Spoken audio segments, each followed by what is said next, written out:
All right, let people start to file in here. Usually give it about a minute. Well, probably less than a minute, but.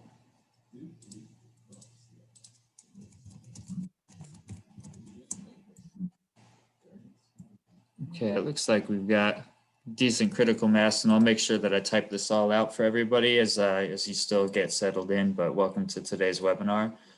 Before I hand it off, I just wanted to cover a few technical logistics here. First, this is webinar, not meeting. So your cameras and your microphones will be disabled by default. So if you want to interact with the presenters and panelists today, best place to do so is chat. And when you press on the chat button, it's going to default to all panelists. So if you want everyone to see, if you want to have discussion, conversation with your fellow attendees, make sure you press all panelists and attendees from the little drop down there. We're also going to open the floor up at various points to ask questions. If you raise your hand, I'll come in and unmute you during those periods, and you can actually speak if you so choose, but you can also just type in your questions in the chat instead. So without further ado, I want to hand it off to Bianca Thompson. Good afternoon. Thank you so much for joining us today for the Action Framework for Living a Purposeful Life, sponsored by the AACRAO Women's Caucus. My name is Bianca Thompson Owen, and I am the chair for the Women's Caucus. Today, I have the pleasure of introducing one of my colleagues, Laura Remillard, who will be serving as your moderator for the session today. Laura is the Associate Director of Graduate Admissions at Stanford University. She is the AACRAO's Women Caucus Professional Development Chair. She also serves as the Vice President for Professional Development for PACRAO.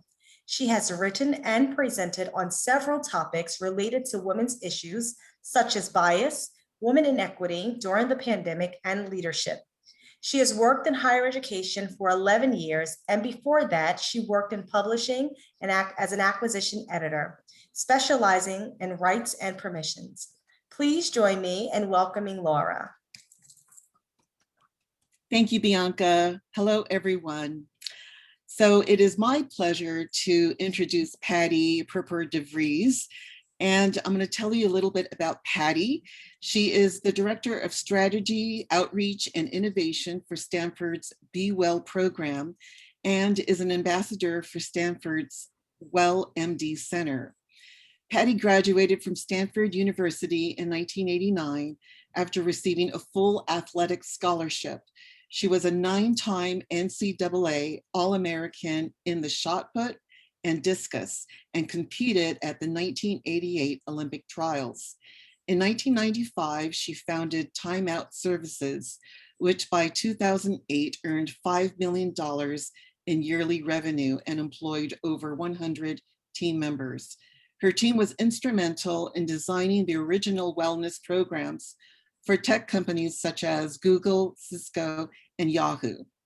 Today, she supports the wellness at Stanford University, Stanford Healthcare, Stanford Children's Health, and Stanford Linear Accelerator. Patty, thank you so much for presenting. The Zoom is all yours. Thank you so much. I really appreciate those introductions and being part of this session today. I want to thank all of you for taking the time to be with us today and to think about your best life. It is an area that's near and dear to myself, as I've reinvented myself a few times and found ways to really find joy in the work that I do. And for me, this is a really exciting time to share with all of you. I first want to acknowledge. Hey, pardon, Patty. I just wanted to yes. point out that we can see the note slides as well, like the outline on your screen share. Oh, that's interesting. How do I, because on my screen, it doesn't show that. Let me see, stop displays. How's that? Is that better? That's perfect. You got it. Oh, gosh. Wow. Okay. That's different. Easy. All right. Easy peasy. Okay. Yeah. So, as I said, what I really want to first do is acknowledge this painful time that many of us are in, that we're in a unique period of time where we have maybe struggled. with our basic needs. The basic needs are basic physical needs for food, water, warmth. And I just realized I even have a typo on this first side. That should be your physical needs. That we are in a time where just our baseline needs are not being met. We don't necessarily feel safe, whether it's in our jobs or our neighborhoods. We're struggling with maybe a need for belonging. And so today's talk is really about looking at those things and acknowledging where we are and what we want to accomplish in our next phase. So I don't want to go forward without at least acknowledging those needs that we all have.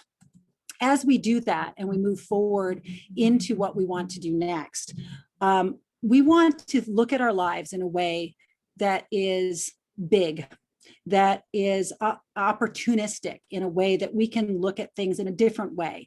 If your life is exactly the way you want it to be, then by all means, keep doing what you're doing, bring up that love and that life in your life, and continue to do what you're doing. However, if it's not the way you want, then today's the day for looking a little bit differently at things, because we can't solve our problems in the same way of thinking that we use to create our current situation. So with that said, I'm going to stop sharing for a moment, and I would love for you to share in chat something that you would like to get out of today. What are you here to do? What are you here to maybe adjust within your own life? Is there something you just want to get a little boost in what's happening in your life, maybe a new way of looking at things? If you don't mind, use the chat, share with us just for a moment, something that you may want to or be willing to look at a little bit differently today. So please feel free to share that in the chat if you would. And go ahead and do that. And I will continue to go, but be thinking about those things that you want to share in the time management and life and work. We'll talk a little bit about that and how to integrate that and be your best self. Thank you for sharing that. Summer, I appreciate you sharing that as well. So I'm going to go back to sharing the screen. And I've got a quick video that I want to share because I believe it's incredibly powerful to what we want to accomplish as we look at things just a little bit differently. And let me know if for any reason you can't hear this. Location, location, location. Brought to you by the Conscious Leadership Group. Find them on the web at www.conscious.is. Animation by Graham Franks. www.grahamfranks.com. One question that conscious leaders ask themselves over and over is, where am I? To support leaders in locating themselves as they ask the question, where am I? We offer this tool, a line. A simple black line. At any moment, all leaders and all people are either above the line or below the line. Our location describes how we're being with what is occurring in our life right now. If we're above the line, we are open, curious, and committed to learning. If we are below the line, we are closed, defensive, and committed to being right. Stop right now and simply ask yourself, where am I? In this now moment, am I above the line or below the line? Typically, when people are below the line, they believe certain things about the world. For example, they believe there is not enough. It could be that there's not enough money, or time, or space, or energy, or love. People below the line also believe that their story about the situation is right. People below the line also believe that there is a threat out there. Something or someone is threatening their desire for approval, control, or security. And people below the line see the situation as serious. The deeper below the line they are, the more serious things look. People below the line tend to behave certain ways as well. They tend to cling to an opinion, find fault and blame, gossip, explain, rationalize and justify, get overwhelmed, and avoid conflict or pursue conflict for the sake of winning. When people are above the line, they believe that learning and growing are more important than being right. They believe that all people and circumstances are their allies, here for their growth. They believe that from a distance, almost everything is funny. People above the line live in curiosity, listen deeply, speak unarguably, question all their beliefs, and live a life of play. Now, knowing what you know about being above or below the line, where are you? One thing to know as you consider this question. We are hardwired to go below the line. Literally, our brain is programmed to perceive threat, and when it does, a chemical cocktail courses through our veins, and we go below the line. This reaction was designed to help us survive in the presence of a real threat to our physical survival. An issue for modern-day leaders is that often our brains can't tell the difference between a threat to our physical survival and a threat to our ego or identity. We react and get defensive when we experience a threat to our ego. So in many ways, being below the line is natural and normal. But when we are below the line, we're not in a state, literally brain state, of high creativity, collaboration, innovation, and relational connection. We're simply trying to survive. Leaders today can't thrive if they're in survival mode. So the first activity of conscious leadership is location, location, location. In this now moment, where am I? Telling ourselves and others the truth about our current location begins the great conversation. So with that said, what I'm hoping for today is that, at least for the next hour, that we can stay above the line, that we can work towards staying curious about our future, curious about our current situations, curious about what those potentially negative things are in our life that could be one of the best learning opportunities we've ever had. I think most of us have been in a situation where we feel things have gone all wrong, that we're upset about a situation, only later to find out it was one of the best things that has ever happened to us. And so if we can be curious about how we can learn the lessons, as it talked about in the video, and I'm happy to share the link to that, is that we can start looking for those things that are placed in our lives or show up in our lives that could be lessons. If we look for what's negative in our world, we'll find it. And if we look for opportunities for growth and learning, we will find that again as well. Another way to look at that is that when we're in fear mode, we are below the line. We look for the problems, we look for what has happened in the past, and we think about the regrets in our lives. We start blaming other people, and we're reactive to what's happening in our world. When we can put ourselves and find ourselves, center ourselves in a place where we have self-compassion to ourselves, that we can give ourselves the gift of love, acceptance, and self-compassion, which is one of the biggest lessons I've been able to learn this year, even though I'm not perfect, never going to be perfect, but working towards it, that when I can rise myself up and know that every choice I'm making is based in love, and I can look for the solutions, I can look towards the future in a more open way, I can take ownership of my life and my situation, and I can be more proactive in what's happening in my future. So that's more of a simplistic way of doing it. But when I feel that I'm feeling fearful, when I'm moving below the line, I will oftentimes bring this video up because it's so short and it's such a good reminder of what's possible in our lives. So with that, and now that we've set this tone of curiosity, I hope, and abundance, so that we can start looking for what's real and good in the life, then we can start to think about ways that we can take action for a different place that we want to be. And the very first place that I like to start is activating my imagination. What is possible in my life? And that can take a form that maybe you start imagining what you really want in your life. Especially many of us women grew up with everybody telling us what we should do, what we're good at, what we're not good at, what we shouldn't be, what we should be, what we could do, what we can't do, instead of us really taking the reins and believing in ourselves and understanding. Like my mother would tell me all these things that were not true about myself. I think she was trying to protect me, but what it made me be is fearful for a lot of my life because I wasn't going to be good enough. So I started doing things like creating a vision board, creating those things that bring joy to my heart, not because somebody else thinks I should do it, not because I need to do it. Brainstorm with other people. And certainly I want to commend all of you for being here today to think differently about your life and what's open on the other side. Great, generating some peer energy. We all have peers that drag us down, and we have peers that build us up. Surround yourself with those peers that are willing to tell you the truth about what works and what doesn't, but that ultimately want what's best for you. Because we all know someone whose energy will they'll suck the energy out of us. And we want to take the feedback from others. But unless we're very secure in who we are and have self-compassion for ourselves and a love for ourselves as a human being, then that feedback from somebody else can be a threat to us. and it will throw us below the line. But when we feel supported, when we feel secure in who we are as a human being, then we can take that feedback in a much better light. Having a mentor. Today, I had a meeting with both my mentor and a mentee. I'm working on that because I learned from both those who I mentor and those who are mentors for me. And it's really powerful. And I can exchange that information from one to the other when it's relevant.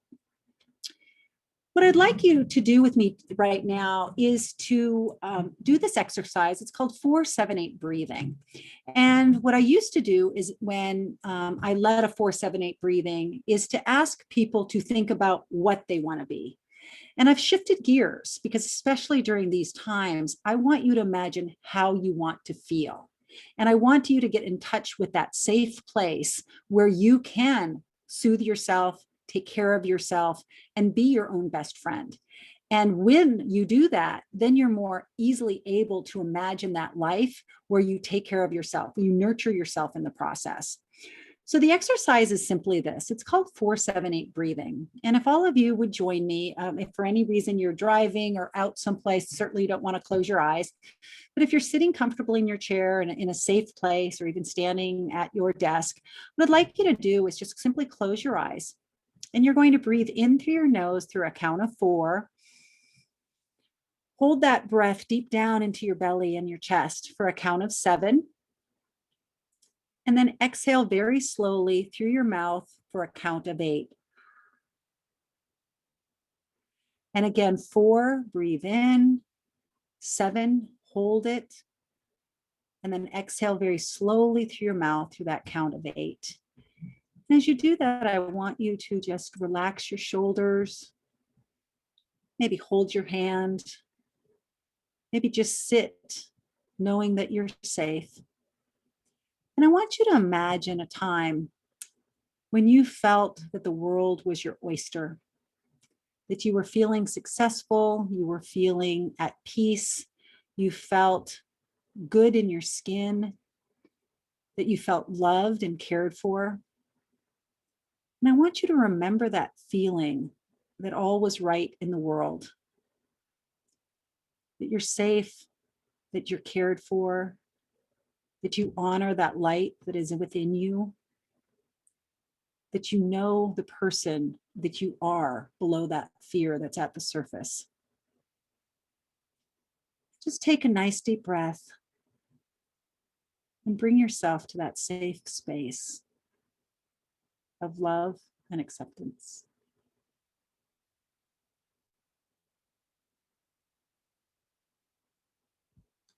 Go ahead, if you would, add to the chat. How did that feel for you? How did that feel to just sit with yourself and be kind to yourself and feel safe in that moment? Did it feel stressful because you're not used to doing it? Were you able to tap in to those feelings? Nice. Thank you, Laura, that you felt more and more relaxed, certainly relaxing. Hopefully you felt at peace. Maybe some of you felt energized to have that moment to just pause. And that's a great place to be. Taking that moment to just breathe, to be able to feel reflective. You have the opportunity to do that in any given moment because visualization is a powerful tool. You can visualize yourself speaking in front of an audience, which is a way to energetically visualize a new place to be. You can take that moment to just bring yourself into a place of calm, especially when things are stressful. There have been times when I've been in a very stressful meeting and I wasn't sure where to go, and I will go to the bathroom and I will sit there in the bathroom and I will do 4-7-8 breathing just a few times in order to center myself into a place where I can tap into my calm. Because the video even says when you're in a place, when you're below the line and in fear, we're not our best selves. We're reactive. We can be negative. We can be destructive to ourselves and to others. And if we can get ourselves into that deep state of calm and relax, then we can move above the line into that state of curiosity. So that's one of my favorite tools. The second area, once you've been able to activate your imagination on both where you want to be in your life and more importantly for me in this stage of my life is how you want to feel about that life and about yourself and about your future, that then we want to start collecting resources. And resources can certainly come in the form of your connections, whether they're at work or in your community. Who are those people that build you up and support you? And I'm not talking about people that are just yes people that will tell you everything's perfect when they're not, but those people that have your best interest in mind, that they will tell you when something's working, they will tell you when it's not working. And I'm delighted, just when Laura reached out to me to have this talk with each of you, I now have this beautiful woman in Laura here at Stanford that I consider a colleague and a friend and somebody, and Bianca too. I got to meet Bianca this week. And so my network just grew just out of the sheer willingness to have these conversations with others. They are now part of my resources and my network going forward. Another tip is to look everything as a new mind. What are those things that maybe you've hidden away in the closet? Maybe you haven't, used your tennis racket for a while, but you used to feel really great going out and playing tennis. That's a resource that you have that maybe is tucked away someplace. You've also got this wealth of energy and vitality and light and love within you. If we start looking at all of these things as a beginner's mind, look at it as though you're seeing these things for a first time and take inventory. Oftentimes we may look at a messy closet and just not see anything that's in there that's of value until we can step back and start looking at everything with a new mind. We may be able to look at a new mind and say, wow, I've been, and this is true for me. I have clothes that I've kept for 10, 15 years because I'm sort of afraid to let them go. And that's not abundance. So what I've started to do is weed out those things, let go of those things, find other people that will value those things that maybe I've sort of held on to, even though I don't wear some of these clothes, I've held on to them because I'm feeling lack. Maybe I don't have enough. And now I can start to look at it with a lens of I've got plenty. Who else could benefit if I'm willing to start letting go of these things and clear some space for something new in my life? Another tool that I find is one of the most important things as I'm looking to reinvent myself to try to find that work-life integration is to mindfully have a growth mindset. Those folks that are in fear mode will typically be in a fixed growth set. They will avoid challenges because they're afraid of being seen as a failure. They'll give up easily. They will see effort as fruitless, that it's a waste of my time to try, and they'll ignore feedback, and they'll feel threatened by other people's success. I'm sure many of you have been in a situation where you shared really good news with somebody and their reaction was less than positive. And it's not about you and your success. It's that they somehow feel threatened because of that lack they may feel in the world. Where when we're in a place of abundance, when we're above that line, we can embrace challenges because we're curious about what's possible. We'll persist in the face of setbacks because we have our own confidence in our own abilities and what we're able to give to the world, that gift that we can show up and give. We're willing to say, I'm not there yet, but I'm continuing to grow and move forward in a way that we can see effort as a step to mastery. Again, we're not there yet, but how can we continue to grow and learn and be our best selves? That we're willing to learn from criticism instead of seeing criticism as a threat to our ego or to our world, that we can start to see it as an opportunity to learn and grow and maybe take on new challenges and find new ways to meet people. And then, of course, when we see other people's success, we can be inspired by them. And we can maybe reach out and even say, I saw that this was possible for you. Would you help me understand what I can do to have that same success? Some tools for you, because I really love practical tools. This is one of them. It's from viacharacter.org, and it's a free assessment that you can take. I recommend using this. So as you get to know yourself, knowing yourself is one of the key things as you become curious and collect your own resources, is knowing who you are, what you want from your life, what you feel good about your life, what brings you joy in life is really important. So you can go to this website, you can take this free assessment, and what you'll get back is a list of 24 strengths. They're called character strengths. And again, it's a free test. It will put it in order of all your 24. It will give you what you score highest in, which for me is appreciation for beauty and excellence. I love seeing what other people are doing that brings excellence to the world. My second is curiosity, which gives me this opportunity to learn about other people and from other people. And my third one is gratitude. And so I look to all those things. And when I'm in a state of appreciation and beauty and curiosity and gratitude, I know that I'm at my very best. And so to be able to look at that. Now, the one caveat I will give you, because I see this when I do the Strengths Finder as well, and I'm also a huge proponent of the Gallup Strengths Finder. That has 34 strengths, and you get your top 5. That's another really great one to do. And I recommend that as well. Learning and being curious. If you're struggling with happiness, there's this phenomenal class presented by Yale University, Laura Santos. I took it last spring, right when COVID hit. And it was one of the best things I did, because I was able to learn the true science of happiness, what was happening in my mind and my heart and the fear that was going on. And it gives you these wonderful tools that will help you live your best life. It's free unless you want the certification. I paid the $50 so I'd have the certification, but it's free and it's a wonderful class. I believe it was 10 weeks. It took some time, but it was well worth it to really learn the science behind happiness. Another way to do this, and you can certainly take a screenshot of this, I'm happy to share the slides after the class, is think about what your core values are. Think about those things that are a non-negotiable for you. What are the things that you cannot live without? For me personally, I've had to do some soul searching. Brene Brown, who's one of my favorite researchers, she researches shame and authenticity. I used to say, find your top 5. And then she persuaded me that your top 2 are what's really important. What are your top 2 non-negotiables? For me, it's kindness and growth. And I had to struggle with these for a while because growth was sort of a non-issue for me. And when I'm growing, I can be looking for those things that are really important. And I'm growing and I'm helping others grow and learn. And I know that for me, that when I'm growing, I stay in a positive state of growth. Something might be difficult for me, but I can be kind to myself and continue to grow.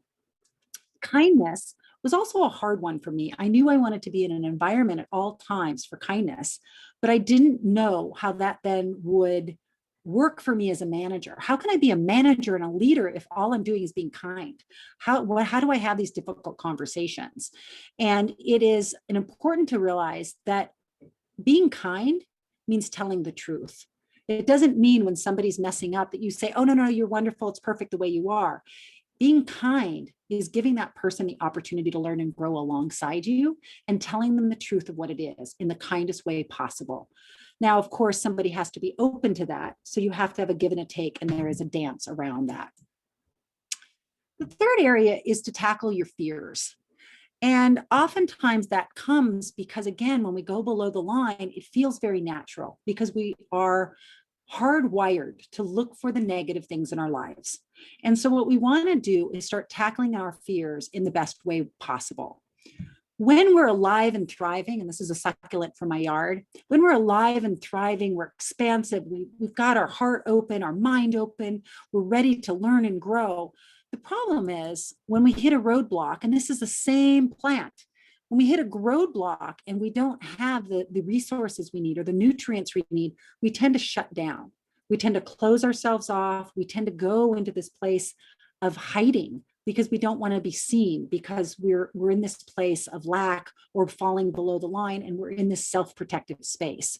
So what we want to do is find ways where we can be open with others, that we can let our light shine, that we can let our gifts be seen by the world.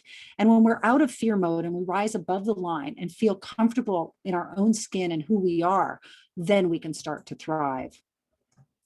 So when we want to say we want to tackle our fears, it is simply that. What are the things we're afraid of? Oftentimes, we're afraid if we look for another job, maybe our boss will find out and we might get fired. That's a real fear.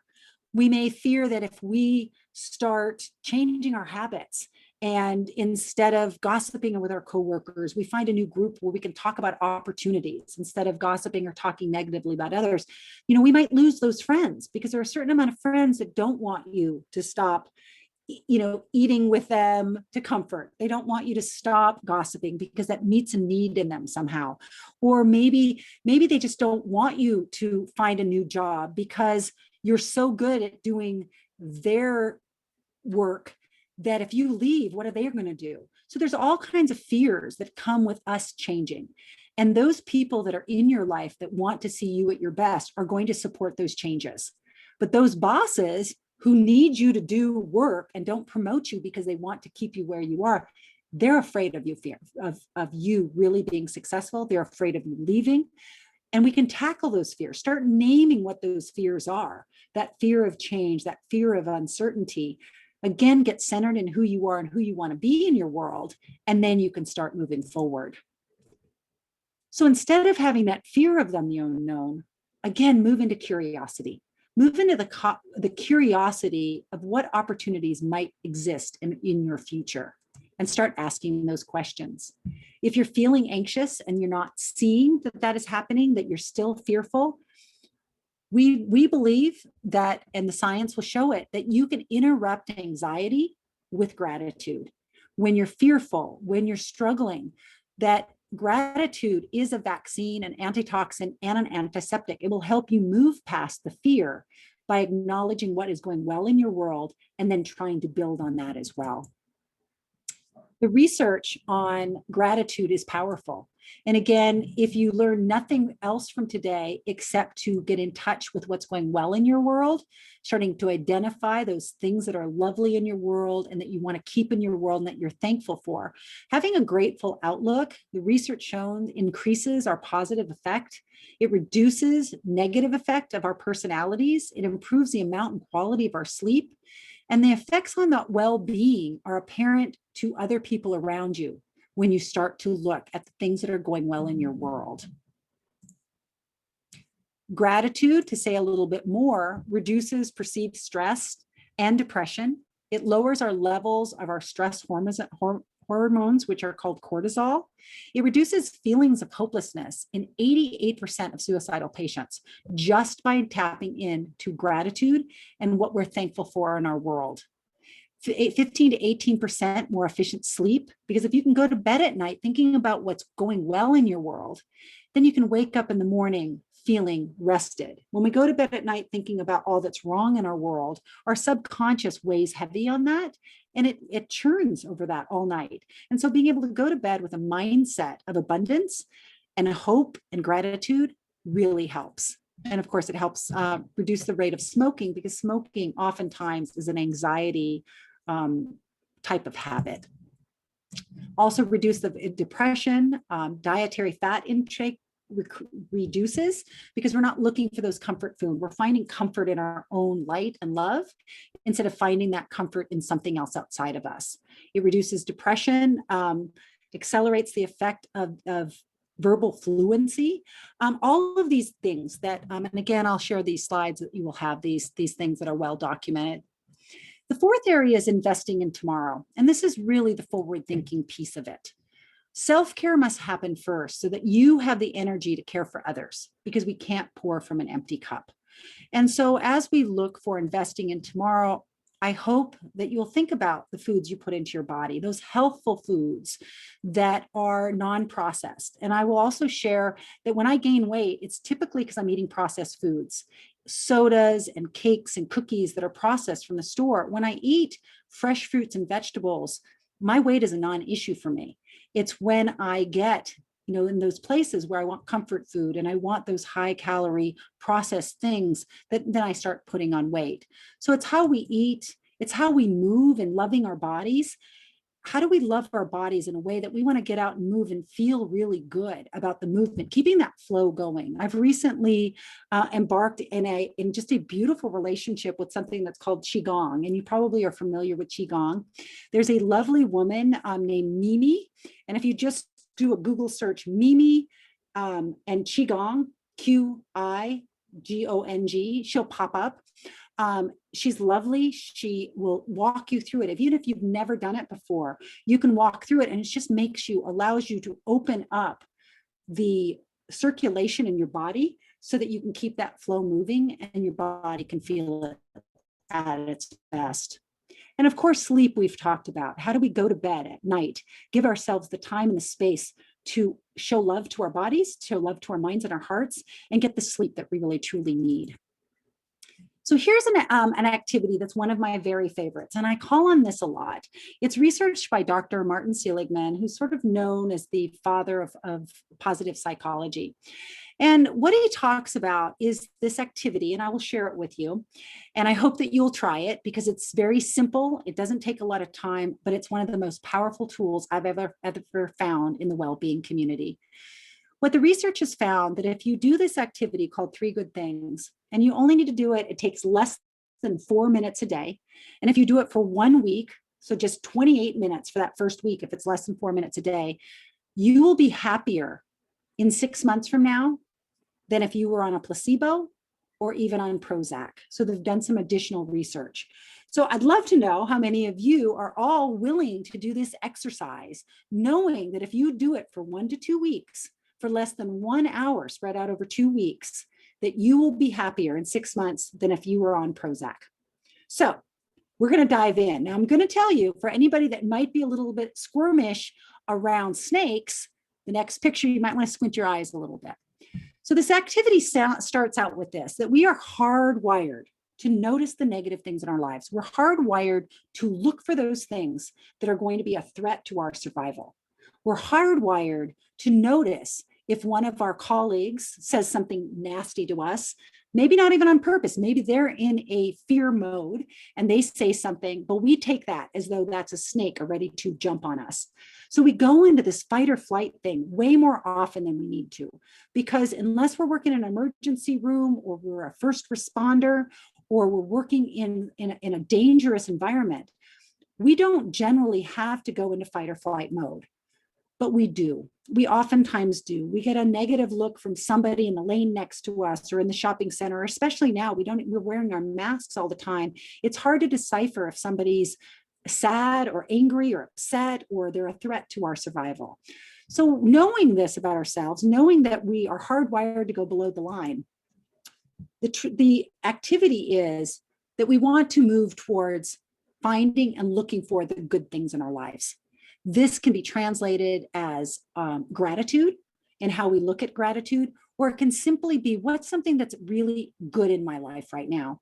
It could be a friend, it could be a spouse, it could be that there's a bulb coming up in your garden. It could be that your favorite show was on TV today. Whatever it is, just finding something and acknowledging something that's good in your life. The activity more specifically is this, and the recommendation is that you do this within 2 hours of going to bed. So just before you go to sleep at night, ask yourself, what 3 things went well today? And what was my role in making that happen? I highly recommend that you write it down for maximum input and benefit to yourself. Write it down for up to 2 weeks or longer if you wish to. They've shown that with just 1 week of writing down what works for you and what's good in your life will be beneficial to your long-term health and well-being. What the research shows is that when you do this, that by day 4 or 5, you'll start to reflect on those positive things in your life. You'll start to notice and you'll start to think, oh, I should put that on my list. I can put that on my list tonight. And you start looking for those things that are on your list. Quite a few years ago, my family went through a really tumultuous time. And we're a blended family, and I have 2 biological children that are 30 and 29, and I've got 2 stepsons who at the time were 18 and 19 years old. They lost both their biological mother and their biological grandmother within 90 minutes of each other from alcoholism. It was traumatic, especially for our youngest boy. Very traumatic for him. He went into a deep space, a deep, dark place. He stopped interacting with people. He stopped just living. We couldn't get him to kind of come out of his room and interact and really do anything with us. So I did what, all good wellness people do. And I took him to Red Lobster for lunch. Certainly not the most healthy thing, but I knew it's where he loved. So I took him to Red Lobster and we sat and we talked. And I simply asked him, could you tell me one good thing in your life? And he couldn't come up with one. Now, of course, I'm thinking, I just took you to Red Lobster. That's a good thing. But he couldn't even see that in front of him. So that night I said to him again, could we find one thing? And by that night, he was able to find one thing in his life that was good. And I asked him to think about that one thing before he went to bed, and he did. And the next day, I asked him again, could we come up with one more thing?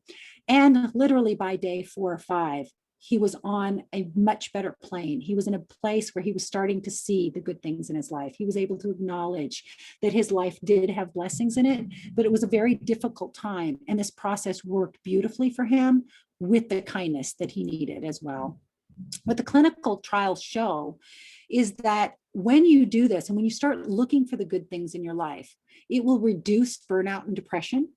It will reduce your conflict at work or in your community because we'll start to look for the good in others.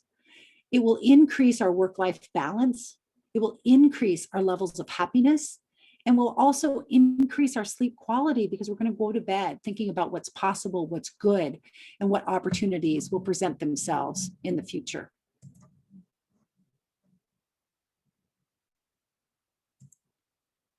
Another thing that is a really powerful tool is to think about, again, the vision of what you want for your life.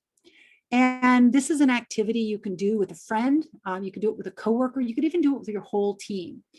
And it's simply something like this. Dear me, and this actually should be 2022 at this point. Dear me, it's hard to believe it's already 2022, or you could put in 2023, or you can put in 2024. It's hard to believe it's already maybe fall of 2021. I've never felt better. I started to, and you can go on to say, I started a walking program that has given me a breath of fresh air. I asked my neighbor to walk with me, and we're walking every day. I've decided to eat a salad a day and let myself eat other things, but to have one salad a day. I've decided to go for that promotion at work. Start thinking about those things that you could do that you know are going to make your life better. And imagine that you're already in that future state of a place down the line. It could be 2 weeks from now. It could be 2 months from now. It could be 2 years from now or further down in the future. But start thinking about where you want to be in that future state for yourself. Having a vision for your life is also really powerful. And a vision is simply the ability to see your work and your life in a way that's personally meaningful, stimulating, inspiring, and fulfilling, and in alignment with who you are. And again, I feel that it's most important that the first step, you find out who you are. You take an inventory of those things that bring you true joy, and that you look around you and surround yourself with those things that make your life meaningful and give you purpose. The fifth area is for us to own our outcome. I'm a firm believer that we are the writers, the directors, and of course, the leading actress or actor in the life that is ours, in the play of our life. And I like to say the play of our life because I want us to play more. I want us to find the joy in the little things. I want us to go back to that childhood innocence that gave us joy. Most small children are filled with that curiosity, that awe. And that's why I use babies a lot in my presentation, is because young children aren't weighed down by fear. They're not weighed down what somebody might think of them, or how their outfit looks, or how they eat their cereal. They're filled with joy. I love this research by Sonia Lyubomirsky. And what she did is she looked at what determines happiness. And certainly our genetics play a big role. 50% of our happiness, they have shown, is really a product of our genetics. They've looked at twins that were separated at birth. They looked at a lot of things to determine that genetics plays an enormous role in how happy we are. But they also looked at the input our thoughts and actions have on our happiness. We acknowledge, and the research shows, that our current circumstances do play a role, but that role is much smaller than we thought it would be. Oftentimes we may say, oh, I'll be happy when I get that promotion, or I'll be happy when I get my next apartment, or I'll be happy when so-and-so leaves me alone, or when I get, my next raise, or when I get out of college. But the reality is we can look in our lives and find that happiness in every given moment. And the reality is, what the research shows, if you're not happy in your current circumstances, by all means change that. But know that your unhappiness is only 10% of the current circumstances. What Sonia looked at is two groups of people. She looked at a group of quadriplegics. They had been able to walk, they'd been able to live their healthy life, and then an accident occurred and they became paraplegic. Then they looked at another group of people who were living their life, living their best life, and they became lottery winners. Very different circumstances. One group became lottery winners, one group became paraplegic. And what the research showed very clearly is that each of those groups, within 6 months to a year, went back and reverted to the exact happiness level that they had been before the circumstances.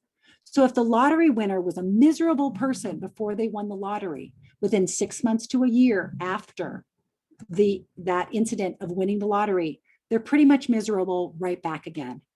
And if somebody was a delightful, happy person before becoming paraplegic or before an injury, before something traumatic happened, they will find a way to get back to that happiness level because of that resilience they've cultivated through those thoughts and actions that they're living in. Barbara Fredrickson is another one of my favorite researchers. And what she talks about is our ability to make ourselves happier by surrounding ourselves with these positive emotions. She does research around what she calls the broaden and build theory of positive emotion. And what she has found is that when we generate positive emotions around things, when we surround ourselves with positive things, when we look for those little things and find gratitude in those little things, those positive emotions will give us access to more novel thoughts and activities. Again, we're going to go above the line when we have that positive thought that will allow us to build enduring personal resources and allow us to look and build those relationships, look for those things that we may have overlooked in the past, and it enhances our survival and our personal fulfillment. Another way to look at this as well is that when we are in a state of burnout, we tend to look at what's right in front of us. Maybe there was a time when you'd gone to school, you had finished your degree, you had gotten a new job, the world was your oyster, everything was perfect. And you thought, oh, next year I'm going to do this, and then I'll do this. And you were just on this just great path. And then somebody nicks your car door and puts a dent in your car. And all you can think about is that negativity. The problem with that negativity is that negativity breeds other negativity. And so what we want to do in those moments is start broadening our vision, which is what we're doing today. We're expanding our vision. We're expanding what we think of as resources and the options for our lives. And once we expand that and start looking bigger and looking at all the opportunities, then it's much easier to start narrowing our focus down so that we set our goals and identify our strengths, looking for that vision for our future so that we can start with an attitude of thriving. This is Barbara Fredrickson that has done the work on the broaden and build theory of positive emotion. I recommend her website, positivityratio.com. There's some free resources there that you can look into. She also has this book on positivity that I think is a great way to live. Her positivity work really goes a lot to how we interact with others. She was able to look at groups and go behind the scenes and look at transcripts of interactions, look at behind one of those windows where she can look at interactions between teams. And she was able to identify and predict which teams were the low performing teams, medium performing teams, and high performing teams based on the ratio of positive and negative reactions. So low performing groups, she noticed, had one negative to every one positive. So you said, hey, good job, guys, but you really are terrible at this. That's a 1-to-1, and nobody feels very good in that situation. Mid-performing groups had at least 2 positive comments and interactions for every 1 negative. High-performing groups was more on the scale of 6 positive interactions, 6 positive things. The team has done well, they're working together, people are showing up and being positive. And then, of course, we've got this area we're going to work on. But overall, it's a positive interaction and a positive ratio. She further found that high performers ask questions as much as they defend their own views because they're curious. Again, they're above the line. They cast their attention outward as much as inward, whereas lower performers ask almost no questions, and they showed almost no outward focus because they weren't listening. They were more waiting to defend their views and trying to justify who they were showing up in the world. I love to bring this home as well for those of you who have families, for those of you who have people in our lives. The research by John Gottman is just as powerful, that flourishing marriages have 5 positive to every 1 negative. And the observed emotions as well. If you're rolling your eyes at your spouse, maybe you're justified. And I almost ruined my relationship with my son quite a few years ago because I was so struggling with him. He was an adult, but he wasn't taking advantage of things. And he was, let's just call it, he was sleeping till 4 in the afternoon. He didn't have a job. He burned holes in my carpeting. He didn't do, I was justified. I felt remarkably justified in being critical of my son until I saw this research. And I realized that I needed to switch that dynamic in order for me to save that relationship and build him up. And I can say today, even though that was a really rough patch until I saw this research, that he's now an engineer with CAL FIRE, and he's doing really, really well. So those burns really served some purpose. But at the time, I just felt justified in being really harsh with him and being negative with him until I understood how important that research was in helping him find himself and becoming more of a positive role model for him. We all have this common need for meaning and purpose in our lives, love and relatedness and forgiveness. And so it's important that we treat people on this path with love and acceptance, and we look for what's going well with them so that we can all rise together. I love this quote by Maya Angelou. Most of my quotes, my favorite quotes in the world, are by her. I've learned that people will forget what you said and people will forget what you did, but people will never forget how you made them feel. And so it's important for all of us to start thinking about how we show up in the world. And as we look for these assets in our lives, these people who can be there for us and care about us, that we start with how we're caring about them and that we show up in a way that's meaningful also to them. Here's an exercise. And again, I'll share the slides, but you can feel free to take a screenshot of it. If you have a team, I think it's really powerful to ask the team to create a mission statement. You can create personal mission statements and then roll those up and create a mission statement for your department. If you don't have that, it's a powerful way to align people to the best that they bring to the work environment, to a committee, to a nonprofit organization, whatever it is that you're working part of. I believe it's powerful to know what's important to each person and what each person brings to the table. Mine happens to be this. It doesn't follow that recipe perfectly, but my life's work is to continually grow personally and professionally while creating soul-lifting, kind connections that allow me to share science-based best practices and inspire joy-filled living. That's what I want to show up every day and do. That inspires me. So I'm constantly doing the research of what makes the world a happier, kinder place, and how can I be part of that? And of course, I integrated my grow and my kind words in this, and I encourage you to do the same. I need to find a way to make it less wordy so I can actually remember it, because it's definitely wordy, but I'm going to work on that over time. The main thing is that you are inspired by your own life and the world that you have and the opportunities that you have to live. And so again, for this, if you didn't get a screenshot, feel free to do that. Part of the reason we do this, and I do this, is because there's such a thing called the heliotropic effect. And that heliotropic effect is that it's a hypothesis that societies, cultures, organizations, and groups work towards their best version of themselves. So if you believe that you are powerful, that you believe that you are capable, if you believe that you are that person that you are, and I believe you are, that you've got that light inside of you and that you could just need to show that you will grow towards that best version of yourself. The last piece, and we'll wrap up, we'll have a few minutes for questions, is to never give up. Because none of us are there yet. None of us are perfect. We all struggle with all of these concepts. And it's important for us to be able to see that and see those fears, and then to never give up, knowing that we're on this path if we choose to be. I love this by Nikki Trockle. None of us are perfect. We can pursue perfection, but there is this need that we have to have this requirement that we accept this human condition, that we're accepting that human condition. And the only way to bring those two together is that this perfection, that we have self-compassion. That self-compassion is the only way that we can bridge this pursuit of perfection with the acceptance of the human condition. We would never rip a caterpillar out of this cocoon, nor would we scold a baby because they can't walk yet.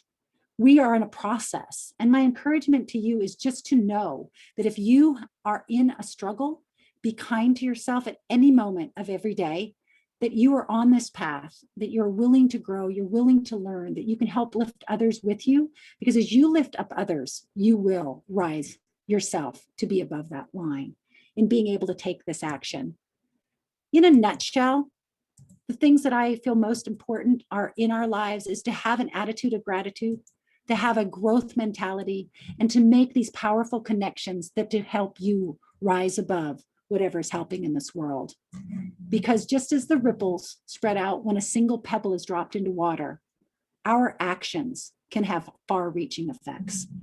And I just want to share that with each of you and open it up for questions, and just hope that each of you will have received something from this presentation and that you will be able to shift and start looking for the beauty in your own world. And with that, I'll stop sharing and open it up for any questions anyone might have for us. Great, thank you very much. So the first one seems to be somewhat burning, is how do we get copies of that presentation? Well, Laura, can I send them to you? I'll need to PDF it because there's a lot of high resolution pictures in the animation. So what I'll need to do is pull that out. I can also send them the link to that the above and below the line presentation so that you can access that separately. Great. And actually, that'll probably answer the other one related to the Yale message.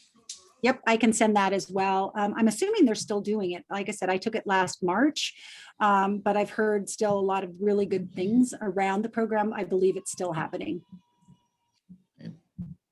Yeah, and for everyone else, I typed it in the chat there, but if you do have a question or comment, and I see a few of those coming in, feel free to type those in the chat. And if you'd like to speak, just raise your hand and I'll unmute you. But I'll step back for a second here.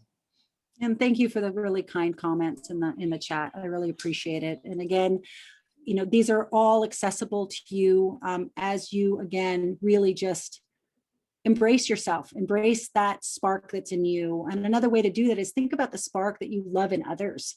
Think about those things that you appreciate in others. You have that same ability inside you that you can give that spark to others, share that spark in the world. If you're gravitating towards another human being that has a spark that you just really love, that tells me that you're capable of that same spark, that same light, that same ability to influence others in the world.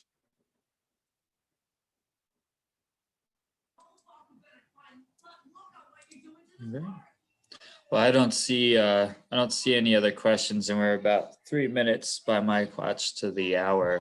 So I wasn't sure if Laura or Bianca, if you wanted to, if you had any parting comments before we wrapped up today.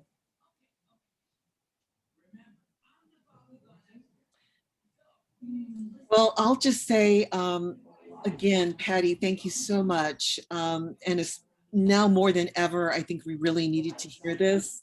I heard your presentation last summer and I was inspired and re-energized. And when we were looking for speakers, I thought about you and I thought how important I think it would be for this group to hear from you. Bianca, I'm not sure if you wanted to say something as well.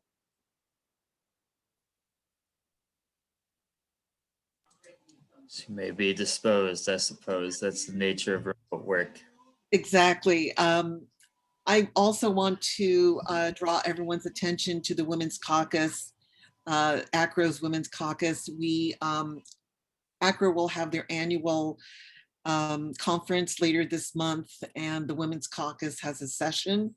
So even if you're not a member of the Women's Caucus, please look up our session and we'd love to hear from you and have you included. And again, I put my email address in the chat. If you need to ask me anything, and I can be the middle person between Patty and you. Great. But again, thanks again, Patty. That was a great presentation and really, I think, eye-opening, especially the bits about positivity. I just thought were were very, I mean, I've never seen the science behind a lot of that stuff. So it was cool to see. All right. Well, then thank you, everyone. Thank you. Have a great day. Thank you. Bye-bye. Bye-bye.